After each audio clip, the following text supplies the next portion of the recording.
लोकसभा चुनाव से 4 महीने पहले ही कांग्रेस ने उत्तर प्रदेश का प्रभारी बदल दिया है। गांधी परिवार की प्रियंका गांधी वाड्रा की जगह अविनाश पांडे को यूपी कांग्रेस का प्रभारी नियुक्त किया गया है। 2019 के लोकसभा चुनाव से पहले तत्कालीन कांग्रेस अध्यक्ष राहुल गांधी ने उन्हें पूर्वी उत्तर प्रदेश की जिम्मेदारी दी थी। चुनाव के बाद प्रियंका को यूपी का प्रभारी महासचिव बनाया गया था। कांग्रेस नेताओं का कहना है कि प्रियंका को पार्टी बड़ी जिम्मेदारी दे सकती है। इसके अलावा राहुल गांधी की प्रस्तावित भारत जोड़ो यात्रा पार्ट 2 में शामिल हो सकती है, इसीलिए यूपी जैसे बड़े राज्य के दायित्व से मुक्त किया गया है। प्रियंका 2022 में ही पार्टी के महासचिव पद से इस्तीफा दे चुकी थी। अब प्रियंका गांधी को लेकर तरह तरह के कयास लग रहे हैं। संभव है कि उन्हें 2024 में रायबरेली या फिर चिकमंगलुरु से चुनाव मैदान में उतारा जाए। दूसरी ओर राजनीति गलियारों में एक तबका इसे 2024 चुनाव में प्रियंका की छवि बचाने का हथकंडा मान रहा है, क्योंकि 24 में उत्तर प्रदेश में कांग्रेस की जीत की संभावना ना के बराबर है। मोदी, योगी और राम मंदिर के माहौल में कोई चमत्कार ही कांग्रेस को बड़ी जीत दिला सकती है। यूपी में लोकसभा की 80 सीटें हैं।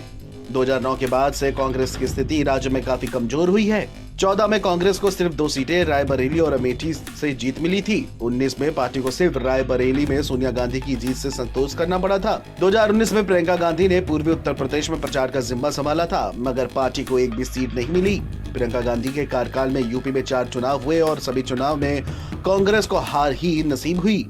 22 के विधानसभा चुनाव से पहले प्रियंका गांधी ने लड़की हूं लड़ सकती हूं के नारे के साथ कांग्रेस के 399 उम्मीदवारों को मैदान में उतारा। चुनाव में सभी कैंडिडेट के नाम पर उन्होंने इंटरव्यू के बाद मुहर लगाई थी।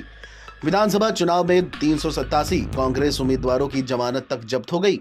पार्टी विधानसभा में सबसे बुरी स्थिति में पहुंच गई। कांग्रेस के 2 विधायक ही चुने गए। 2017 विधानसभा चुनाव के मुकाबले 22 में कांग्रेस का वोट शेयर 6.25 से घटकर 2.33 हो गया। पार्टी के एक पूर्व पदाधिकारी ने यह बताया कि विधानसभा चुनाव के हार के बाद प्रियंका गांधी ने यूपी की ओर ध्यान देना ही बंद कर दिया। वह हिमाचल प्रदेश चुनाव में व्यस्त हो गई और यूपी के कार्यकर्ता पिछले लगभग 1.5 साल से प्रियंका गांधी का इंतजार करते रहे। इस दौरान उनका एक भी कार्यक्रम यूपी में नहीं हुआ। यूपी के नेता और पदाधिकारियों को दिल्ली में मुलाकात के लिए भी लंबा इंतजार करना पड़ता है।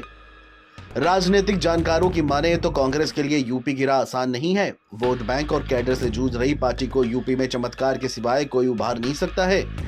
सिर्फ प्रियंका गांधी के चेहरे के सहारे चुनावी नैया पार नहीं की जा सकती है। कांग्रेस के नेता वोटरों को प्रियंका गांधी में इंदिरा गांधी की छवि दिखाना चाहते हैं, मगर वह भूल गए हैं कि इंदिरा गांधी के बाद कांग्रेस ने खुद कई नए चेहरे के सहारे आगे बढ़ती रही। आज की युवा पीढ़ी और फर्स्ट टाइम वोटर बन रहे युवा नरेंद्र मोदी, अखिलेश यादव, राहुल गांधी, योगी आदित्यनाथ जैसे चेहरों को देखकर वोट कर रहे हैं। यूपी और भारत इंदिरा गांधी की लेगेसी से अब आगे बढ़ चुका है। खुद प्रियंका गांधी ने एमपी और राजस्थान जैसे राज्यों में इंदिरा गांधी की कहानियां सुनाकर वोट मांगे, मगर जनता पर इसका असर तनिक भी नहीं पड़ा। लोगों ने मोदी के चेहरे को वोट दिया। जो कांग्रेस उम्मीदवार जीते वह अपनी व्यक्तिगत उपलब्धियों के आधार पर सफल रहे। हिमाचल और कर्नाटक में बदलाव का श्रेय प्रियंका गांधी को दिया जा रहा है, मगर यह नहीं भूलना चाहिए कि इन राज्यों में बीजेपी का विकल्प कांग्रेस ही थी।